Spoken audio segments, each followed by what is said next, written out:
What's happening? It's your boy R. Dot, back with another one. You dig? Let's get straight into it, baby. Boom. All right, yo.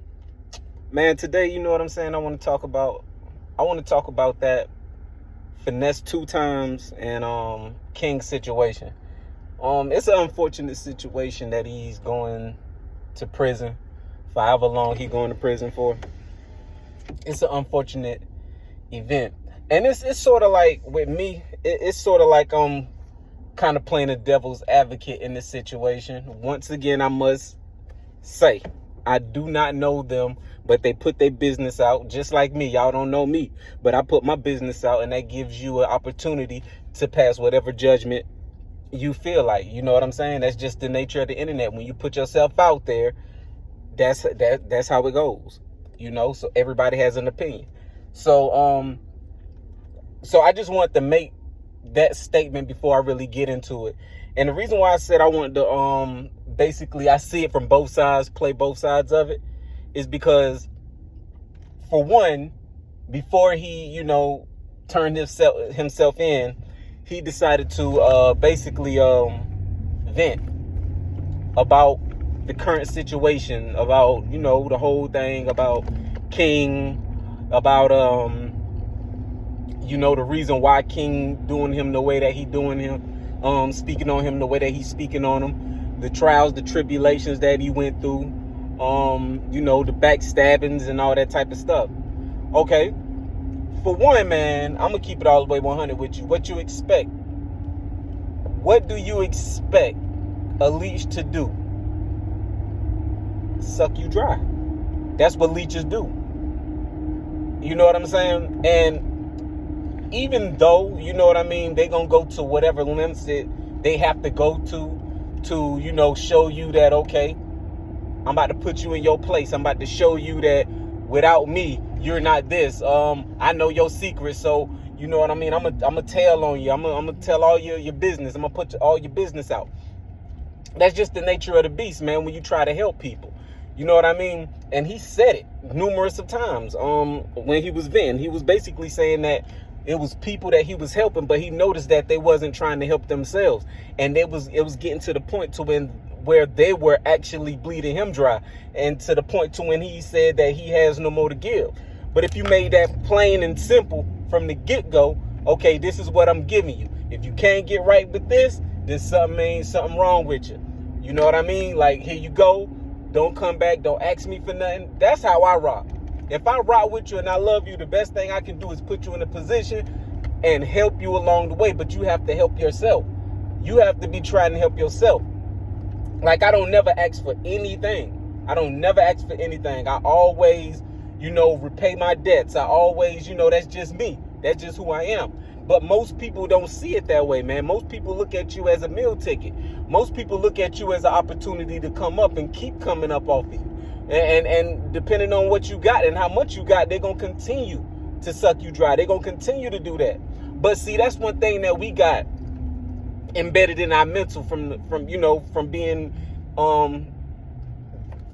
from the black community, how we feel like we want to take care of everybody. We want to, do this and do that. And we, you know what I'm saying? We want to make life easier for everybody, even though that we struggle. The majority of the time, ain't nobody really help you to get to where you was. You know what I'm saying? You was basically struggling. You basically struggle. You the one shed blood. You the one sweat tears. You the one shed tears.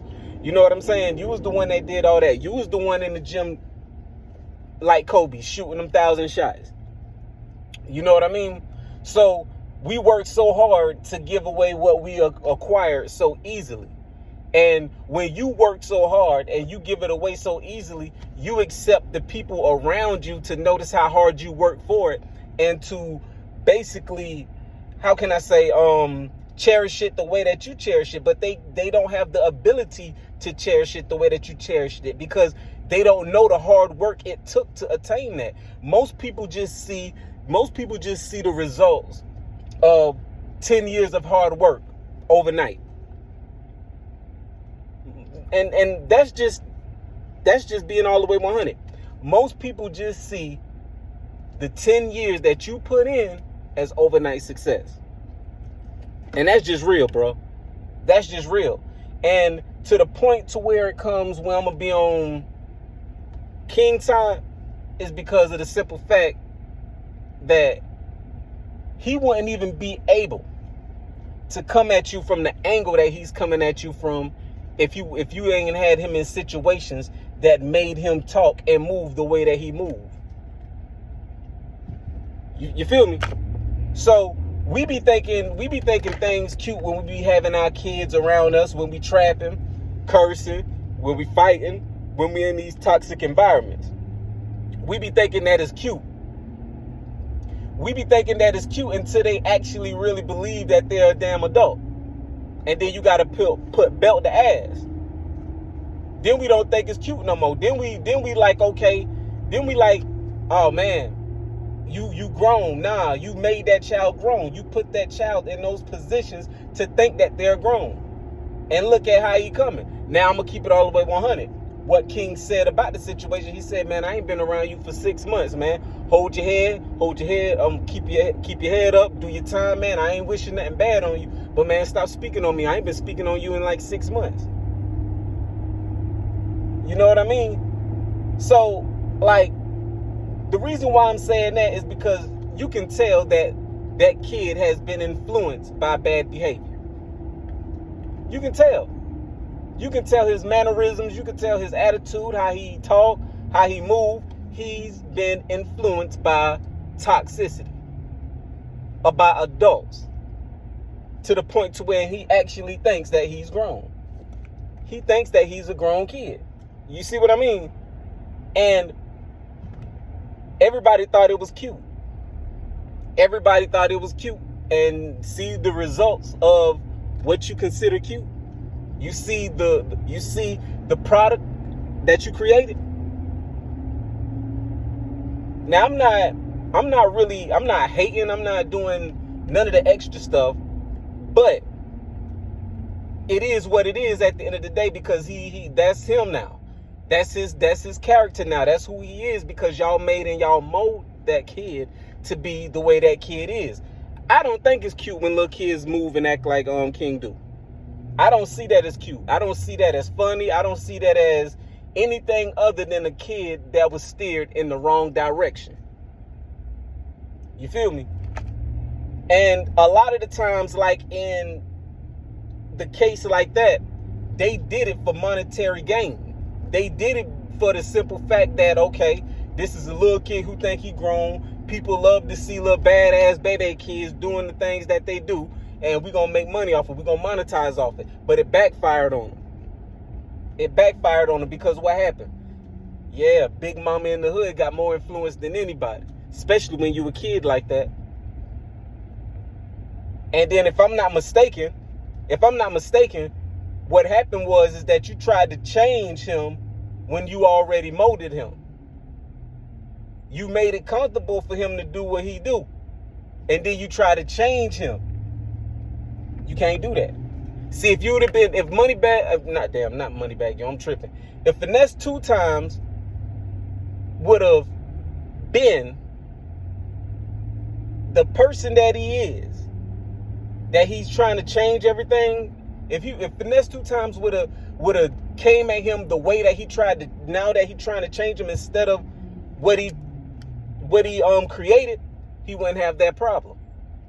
Cause there ain't no kid coming around me moving like King. I ain't even gonna cap. I don't want that kid around me. Ain't no kid gonna come around me moving like that.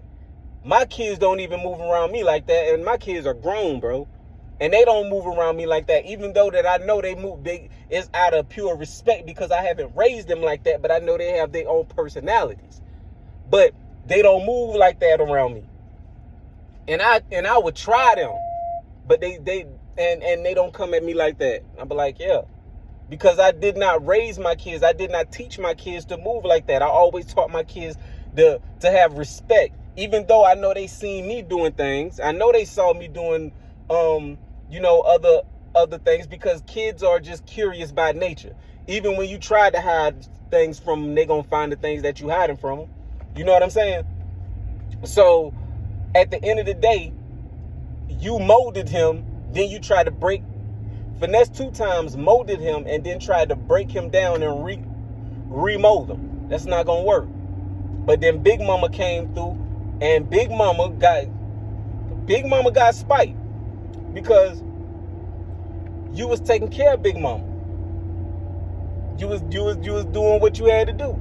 You was moving like that. And Big Mama got the most influence in the hood. Everybody respect Big Mama. Everybody respect Big Mama, dog. So you ain't stood a chance. You ain't stood a chance when you allowed Big Mama to take King up under her wing and you know, kick it with her, and she was able to put her Big Mama moves on him. It was a wrap. It was a wrap. Everybody know that's a wrap. Once Big Mama get involved, Big Mama got the most influence in the hood. You know what I'm saying? So at the end of the day, man, like I said, I see it from Finesse 2 times side, and I see it from King's side. But I'ma say this, and I mean what I say when I say this. I see that King is a smart young man. I see that he's very clever as a kid. He's very clever. Now, I'm not going to take that from him. But at the same time, I'm going to say that he really do need to stay in the child's place, regardless. Now, Finesse 2 times, he shouldn't have molded him like that to be the way that he is. And then try to remold him. He shouldn't have done that. But if I could say anything to Finesse 2 times, though, no cap, is that will come with the territory, man, when you taking care of people who don't deserve to be taken care of.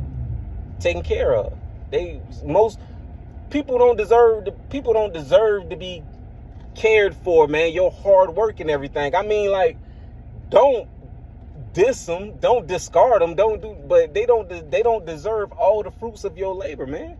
They don't deserve a whole patch of your darn grapes, man. Just give them a couple grapes, man, and be like, okay, I fed you.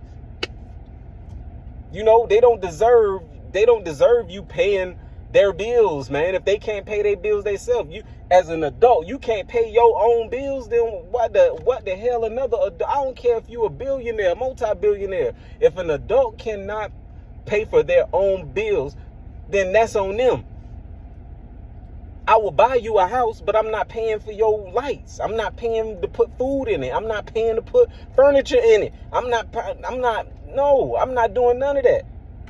I will put a down payment on your car, but I'm not making your car payments. I'm not paying for your insurance. I'm not doing none of that. I'll give you a bone. I give you a leg up, but I'm not gonna be your crutch. And in the black community, we really do have a mindset of we want to be everybody's crutch. We want to be and to be honest with you, man, it come from a place of narcissistic attributes, because we want to be the person that everybody look up to and look at as the hero, as the person of the spotlight. Because you really ain't doing it for them, you really doing it for you, so people can be like, okay, I'm this, I'm that. But that's a whole nother topic. But y'all know how I do, man. I talk your head off, man. I get into this thing all day. But I'm gonna leave that right there, man. I'm gonna cut it short or whatnot on this beautiful Tuesday. You know what I'm saying?